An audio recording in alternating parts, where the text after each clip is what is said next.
Hello viewers, and welcome to yet another edition of AAU Talks, coming to you live from the Sudanese capital Khartoum. Precisely, we are at the University of Khartoum, and today we are going to interview on the role of higher education in the development of the Continental Education Strategy.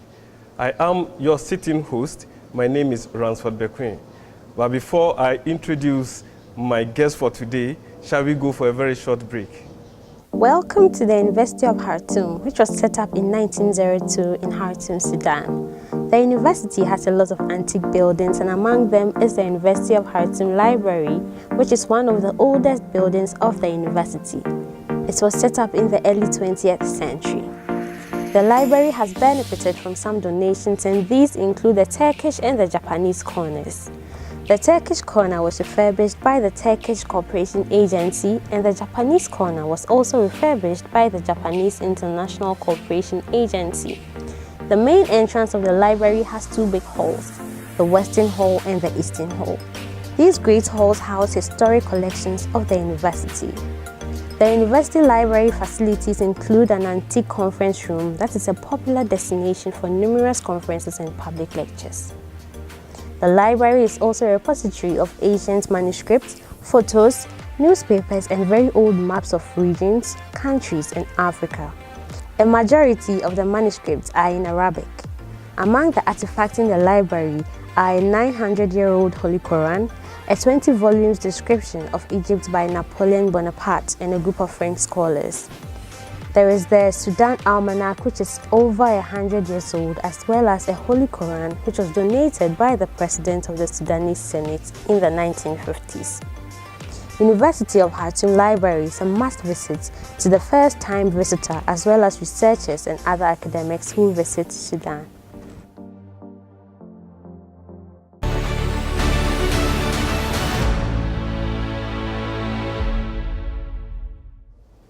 Welcome back, viewers. As I introduced earlier, we are talking about the role of higher education in the development of the Continental Education Strategy for Africa.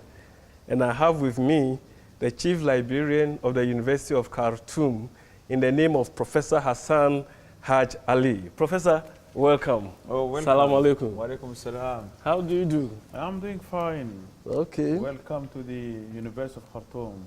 Thank you very much. And to the library of the University of Khartoum. It has a unique collection of archival materials. Yes. And yes, I'm so exactly. impressed. Yes, exactly. We have a very good archival and rare books and also current books. So we have a very rich collection, actually. You do, you do. And I hope the whole world gets to know what the university has to offer in terms of library materials. I hope so, and we are counting on you to promote our collections also. Inshallah, it shall be done. Okay, then, thank you. Okay, Professor, today we are talking about the African Union's Continental Education Strategy for Africa. You know, it was developed in 2016 and it's a 10-year program. Yes. We are already into the third year.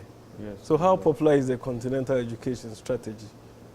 Actually, it is still on the educators' level now, and there is a need now to move this and to spread the word to the general public to know about this strategy, because it is very important, it's very vital for the future of the continent as a whole, because as we all know, education is one of the primary drivers of development. Yes.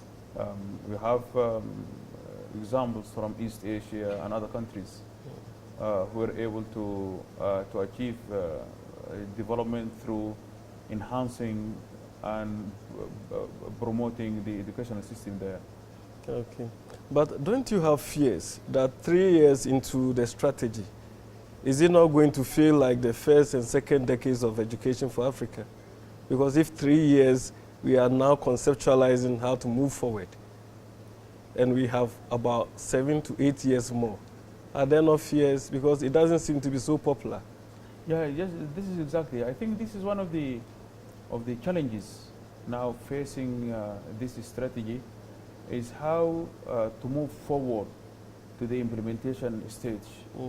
Although the strategy itself mentioned this, they said one of the major challenges for moving this strategy forward is the ability of those administering higher education institutions Yes. to be able to implement this. So the implementation, I think, one of the crucial challenges. Actually, the strategic objective 12 calls for a coalition of all education stakeholders. Who should be responsible for this coalition? Is it at the country level, continental level, institutional level? Who should be responsible? I think, from my own perspective, this should be at the national level. Okay. Because we already have the commitment of the head of states. Those are responsible. Okay. Yeah, and now we need to see at the national level how those who show their commitment on the summit of the African Union, Okay. how they are going to move forward and to implement it at the national level. And especially now we are seeing some initiatives in some countries that are trying to forge this partnership between universities, the private sector, and the government. Okay. So we are counting on this on the national level to move forward. But I think also the universities and the higher education institutes also, they have a responsibility Okay. to initiate some programs, Exactly. because they need to reach out to, especially to the private sector, Yeah. and especially if you know that the majority of the universities now in Africa are public universities. Okay.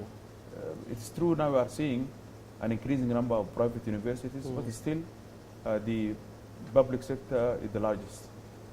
And so we need to engage the private sector. And even here in Sudan, we have now some initiatives Okay. that prove successful. Mm. Here in the University of Khartoum, the oldest university in Sudan, they forged very successful Partnerships. Okay. relationship and cooperation in different fields, in agriculture, in animal production. Okay.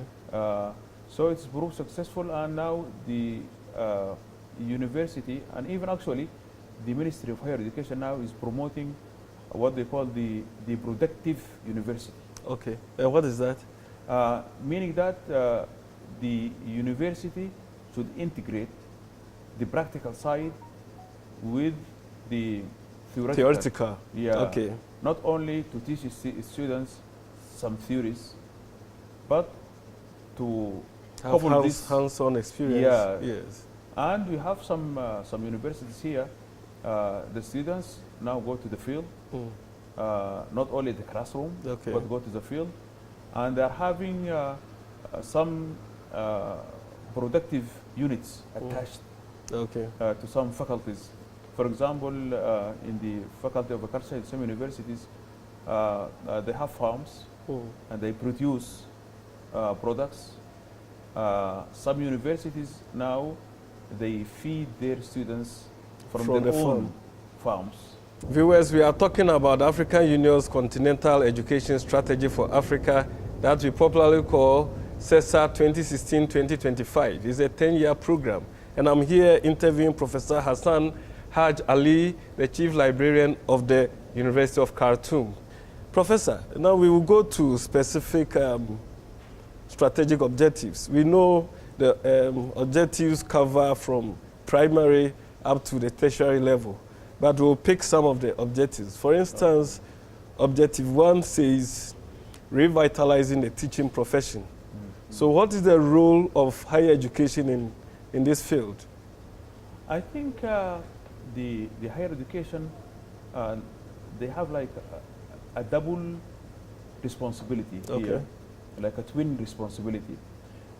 First, by building the capacity in their own students, Okay. and especially in the colleges and faculties of education. Right. And by this, we will help the elementary schools, the secondary schools, in having good teachers there. And this is from my own experience in the cornerstone Okay. for improving the elementary school and the secondary school. Okay. Another responsibility in this regard is to help the professors in the university to build their capacities in the new techniques of teaching and of engaging also the students. Okay. And this is mean that this is a continuing process because the traditional way that when the professor finishes PhD, he will come to the university. Some of them, they will just relax, and they think now they have got their training. But as we know, knowledge is moving fast. Exactly. There are every day we are seeing innovations. Exactly. In teaching techniques, in how to improve the quality of the students. So by improving the quality of the teachers and the professors in the university, also we could contribute to this one. That's especially good. we are facing this big problem of brain drain. Exactly. Now in Sudan we are facing this problem. But now they say it's brain circulation because those who go out, they come back. I hope so, but sometimes they don't come. Sometimes they don't. Yeah, sometimes they don't. As visiting faculties, no, as researchers. For some of them, they come as visiting, but they are very limited number. Yeah, if you compare those who are moving out with those who are coming in, you will find a large discrepancy between the two in the numbers. But the economists tell us that they repatriate some funding. Yeah, this is this might be also just to compensate for this. But now, for example, here in the University of Khartoum, we're having this challenge of keeping a proper number of qualified personnel in the university. You keep training people, the government and the university, they pay for the training. Yeah. And then when they finish, they just leave. Yeah, that even brings me to the strategic objective 2, which says that we should build infrastructure, build and rehabilitate infrastructure. And more often the mindset is that it's the government who needs to build infrastructure. But then in higher education, if we conduct tracer studies and actually network with our alumni, don't you think they can also come back and help build the university? For instance, build libraries, build laboratories for the university. Do we do tracer studies on that? Yeah, I think this is a good strategy. Okay. And we have now in these alumni associations. Okay. Even here in the university, we have a department for the alumni. Alumni relations. Yeah. Okay. And they organize different activities. Okay. And they are very eager to help. Some of them they donated money. Some of them they donated equipment. Yes. Some of them they donated books. So they can contribute in this regard. Okay. But I think also we are seeing here in Sudan a new change. Actually, this is the private sector now. Actually not the private sector, but the private institutions of higher education. Of higher education. Now their number are keep growing, and the share of students keep also increasing. Okay.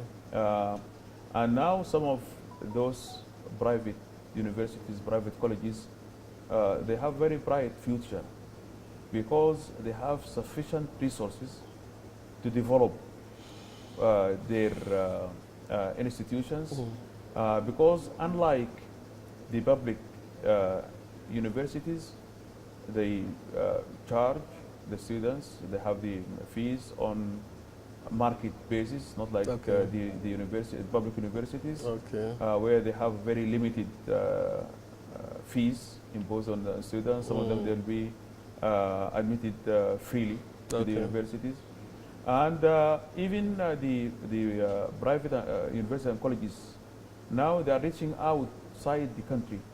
Okay. Now we have. That's the era of internationalization. Exactly. Yeah, okay. Now we are moving towards this. Well, Prof, you know, I have a question. Yeah. Now, if private universities are in the system and are competing with the traditional universities, don't you think it has implications for quality? Yeah, this is actually. Who is regulating the private universities, and what courses are they actually, you know, teaching? Yeah, the regulatory body is the Ministry of Higher Education. Okay.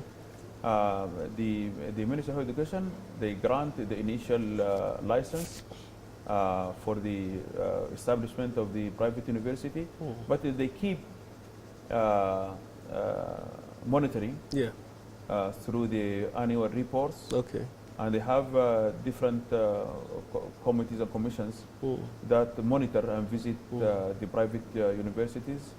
So this is keeping an eye on these private institutes. But these private universities, they are almost always in market-driven programs. They don't do programs like archaeology, like history, like philosophy, but you see them doing accounting, doing them reading ICT, medicine. So is there a balance? Because we're talking about holistic education. Yeah. Actually, as you mentioned, here also in Sudan, those universities are driven by the market forces. Okay. And they concentrate on certain, like maybe 4 or 5 areas. But they are leaving other like humanities, social sciences, archaeology to the public universities, because you see there is no market, there is no students in this. So we are seeing these private universities now moving toward this type of programs. But they are not actually a comprehensive institution of higher education. Okay. Viewers, we shall go for a very short break, and when we come back, we shall continue our discussion with Professor Haj Ali on the development of CESA by higher education institutions in Africa. Please stay tuned in. Don't turn.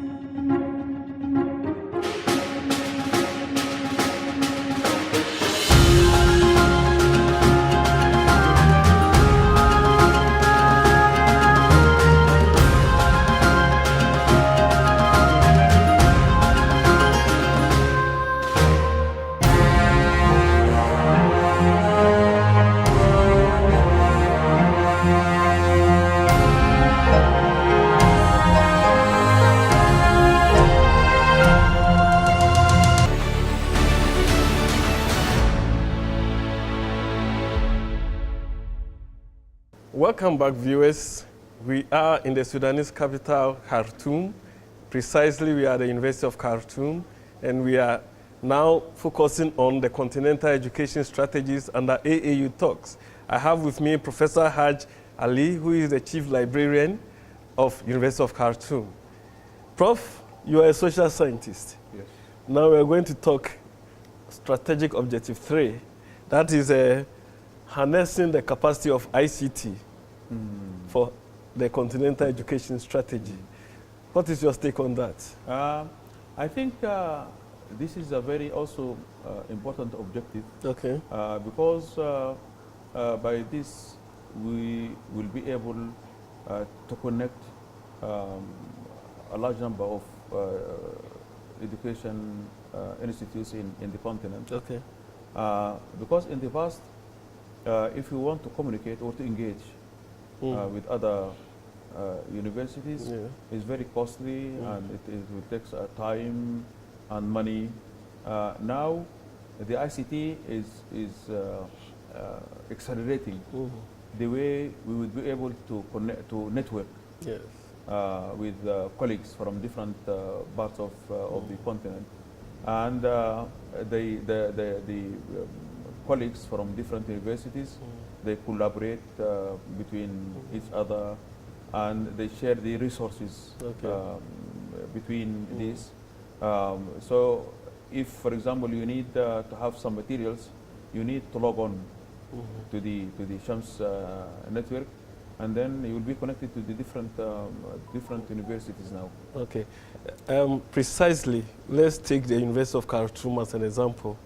How connected are you, I mean, digitally? For instance, in the library, do you have one needs just to Google or type something and retrieve a document? Yes. Okay. Yeah, we have now you can log in from any and even from outside the campus, and you can log in to our catalog in the university. Okay. And you can see the different types of books that we have available here. Okay. We have some digital items also, and you can access them from anywhere in campus. Okay. Also, you can log in to the courses, different courses. Okay. We have some databases here in the university. You are subscribing to databases also. So in this regard, we are having this, and now even in some services in the university, you will get it through online. Okay. For example, now all graduate studies. If you want to apply or for any program, you need to go online. Okay. And you apply online, and you receive online. So now the graduate college, they were successful in implementing this online, and they facilitated a lot of things for, especially for the Sudanese diaspora. Those are scattered in different places. Okay. Now they just log in, they apply, and then they know the status of their application, and they can also communicate with their supervisors online. One agenda of the African Union, and in fact the Sustainable Development Goals for that matter, is equity and access. And they want ICT to be used as a tool. Many countries do resort to open and distance learning, ODL. What is the state here in Sudan? The distance learning now, although it's a relatively a new trend in Sudan, but it keeps growing now. Okay. We have the Sudan Open University. Okay. Now they have branches in different places, and they have a huge number of students. Okay. And in each university now, there is a distance learning, either faculty or department promoting distance learning. But allow me to mention one item or one thing concerning the ability of the students to use the social media. Right. I was just going to go to that. According to the statistics of the Ministry of Higher Education, those who apply for admission to the universities last year, around 54%, they use their mobile to apply to the universities. So you will just download the application, you will fill it from your mobile, and then you upload it back to the website of the Ministry of Higher Education. Sure. So this is facilitated a lot actually, and now issuing of even transcripts. There are universities that are moving towards the online application. Exactly. So this is now a growing. So you rather going green. Exactly. Green economy. Green economy. Oh, okay. Thank you. Now, Strategic Objective 6 says that there should be a launch of a literary campaign meaning that people should be literate. So how is higher education playing this role to make sure that the level of literacy, if it's not eradicated, is reduced? I think in the University of Khartoum, we have the Faculty of Education. Okay. And this is one of the largest faculties in the university here. Okay. Almost like 3,000 students in the Faculty of Education. Okay. And they have, the Faculty of Education, they have their own schools. Okay. Attached to the Faculty of Education. And these schools, they have programs like community service. So they help actually in, especially they go to remote areas in Sudan, and they make campaigns, and they help in the eradication of illiteracy. Yeah, in certain areas. Also, a lot of Sudanese professors in the different education faculties, they also participate in the national plan for the eradication of illiteracy in the country. Don't you think that we're still using ICT, the traditional ones, the radio, the TV? Can it be used by the university to promote literacy? For instance, you could have a weekend, literacy class for various strata of the population. Those who are semi-literate, those who are illiterate, to prop them up to just learn to read and write. I think this might be also a good idea. Now a number of universities, including the University of Khartoum, they have a radio station. Yes. And the radio station now being heard and listened in different parts of the country. Good. And they give like a general programs. And the main idea is to how they enhance the general understanding of the public in general about different issues. So information dissemination. Exactly. Yes. Information dissemination. But they can also develop a course for people to learn. No, not only learning to write, but numeracy and even another language, as part of the curriculum.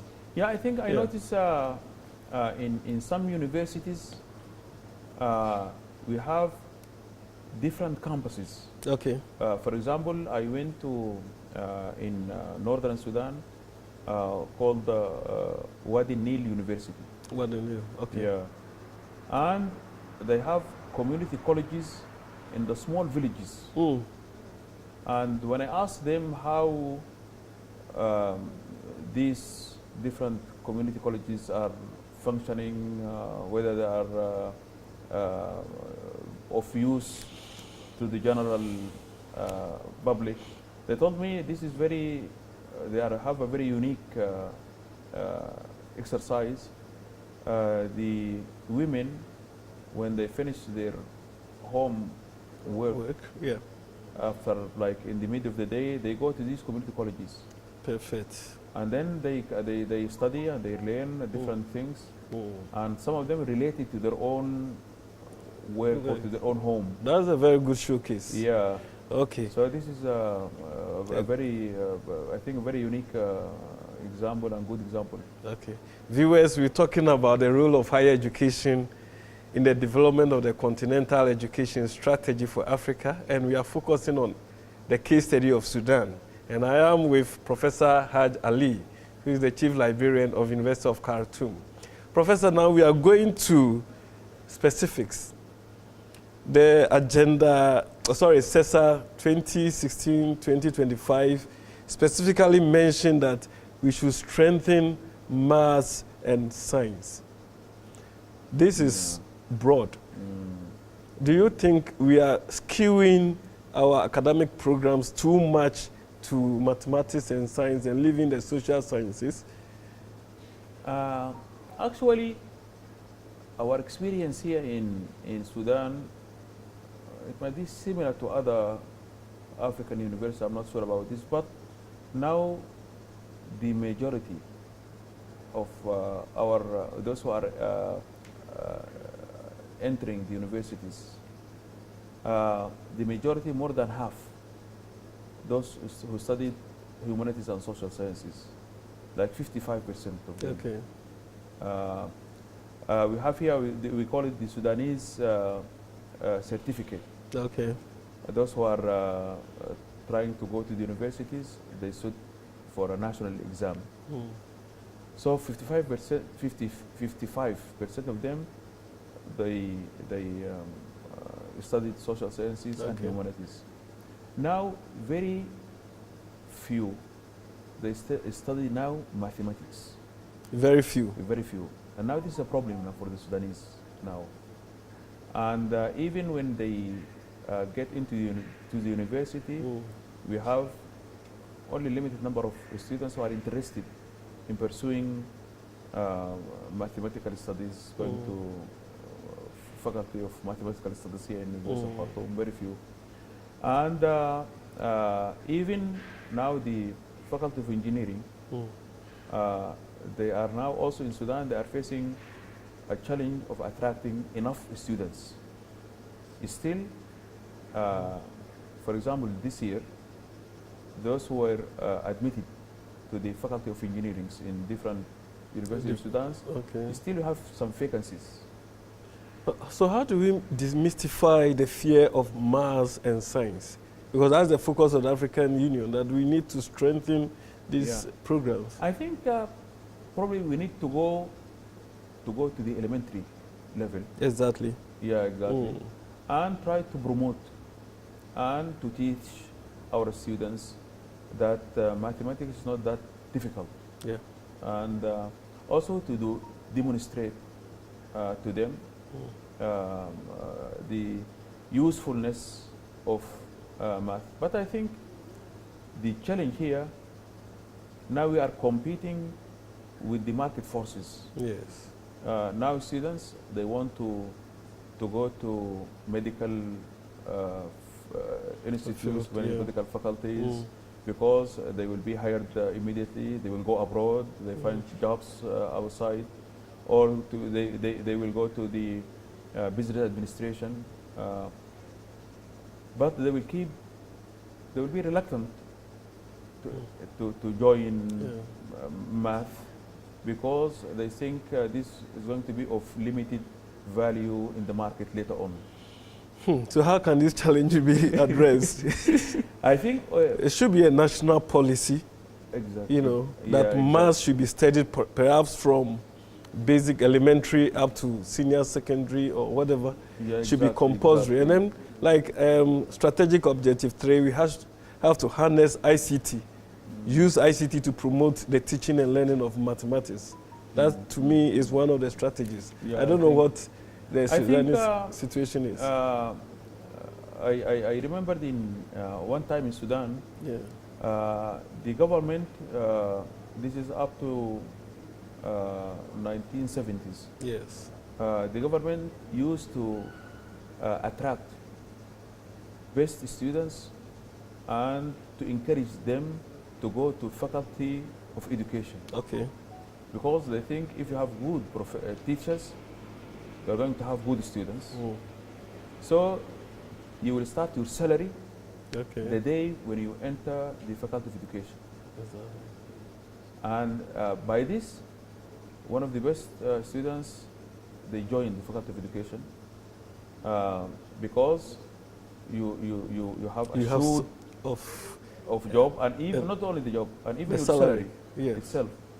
So I think in order to encourage students, we need to have some incentives to be given to the students, those especially those who will join the math and science. I remember also the United States, when they were competing with the Soviet Union, when the Soviet Union sent their first spacecraft. Yes. The United States says they nationally, the government said this is a very strategic issue, so the national government should interfere and provide funding and to encourage students to go into this math and science. Exactly. So we need similar projects like this, that the national government should inject some money and also attract the best teachers in this regard and best students in this regard. You know, I think one problem with our national government is they devote very little funding to research and development. Way back in 1980, the Lagos Plan of Action said that about only 1% of GDP should go into research and development. But currently, it looks like just about 1 or 2 countries in Africa have such funding for R&D. But without research, without development, how do you, develop? Exactly. Research, innovation, and development. So what should African governments do? I think they should take some lessons from countries like Malaysia. But we have already always been Korea. quoting them. We know South Korea. We know countries that have no natural resources have developed through human capital development. But Africa, we have all the huge national resources, and our human capital that we develop in our universities go out. That's a brain drain.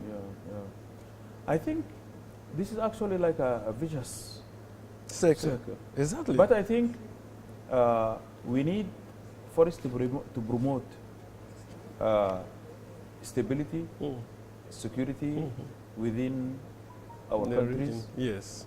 and to divert the money that was spent on maintaining security Yes. to the education. Because, for example, I will give you an example from Sudan. Okay. The government committed itself to spending 1% of the GDP on security. research and education. Okay. But still, they were not able to fulfill this. Exactly. One of the reasons that we need to maintain stability. We have different wars in different parts of the country. So the government is spending a lot of money in security measures. And CESA 2025, that is the strategic objective 10, talks basically and principally about promoting peace education and conflict prevention. Are universities doing this? Because it looks like Africa still continues to be a very unstable, continent. And whatever we do, whoever we produce would like to go seek greener pastures because the person knows he cannot practice on the continent. Exactly. So how are universities promoting peace education and conflict prevention and not resolution? Here in Sudan, a number of universities, they have peace research, either institute or centers. Okay. Here in the University of Khartoum, we have a Peace Research Institute, and the institute is very active in tackling these issues of conflict and promoting ways of how to solve the conflict in different parts of the country. And the now Ministry of Higher Education are paying attention to this. Now they are allocating funding for these institutes because they saw their importance in mitigating the conflicts and even also trying to promote the traditional ways of mediating and solving conflicts in the country. But I think still they can do more. They can do more. Yeah, because still these centers and institutes are either underfunded or understaffed. Okay. So they need to have more funding, more qualified staffing in this regard in order to be able to fulfill their missions. Okay. Before we wrap up, You are a social scientist. Are you concerned that Africa is not producing enough human resources to meet its continental development agenda? Yeah, I think I'm concerned because what I'm seeing in that we are graduating now a significant number of graduates, but they will not stay on the continent. Some of them they get frustrated because of lack of sufficient resources. Enabling them to fulfill their mission, their duties. But at the same time, we are seeing some bright examples in some African countries. Now, African economic growth generally is picking up now. Okay. And also some universities now they are showing some excellence. So we need to go in this direction. Okay. I think the union, the African Union of African Universities, they should shoulder this responsibility. This spearhead the cooperation and networking between the different universities, showing the different good practices in different parts of the continent, and by this they will promote good education, and this will reflect at the end on the development of the continent. Okay. Viewers, continue following us on Twitter at AAU_67 and on YouTube and on Facebook and on our dedicated TV station, tv.aau.org. We are wrapping up on a very nice discussion on the higher education role in the development of the continental education strategy for Africa. But before we wrap up, I have a final word for Professor Haj Ali. Prof, African universities seem to be churning out graduates who are not fit for the job market, or so it has been said. And so one of the African Union's strategic objectives and CESA is to develop technical, vocational, and educational training. Do you subscribe to that? Yes, I think we need to pay attention to this. Now, Ministry of Higher Education here in Sudan, they are aware of this, and they built like 20 technical colleges in different parts of the country. The main aim is to train the students on vocational skills. Also, recently, the university also opened Sudan Technical University. And also, the main goal is how to promote vocational training. Now, one of the challenges in this regard, that is students, they prefer to go to the traditional universities that teach the traditional subjects. But now the government is trying to encourage them to go to these technical colleges. And to the so what are the incentives? The scholarships? Yeah, there are scholarships in this regard. I think one of the also realities of higher education in Sudan, now the majority of the students in Sudanese universities are female. Yes. Now, like, for example, in the University of Khartoum, more than like 65% of our students' body are female students. In fact, when I heard of this, I was marveling. Why more females than males? From my own judgment, this is not a scientific, but it was my own judgment. Now the girls in in secondary schools, they are more serious. And they take their homework seriously. They study hard. Although we see some students male students.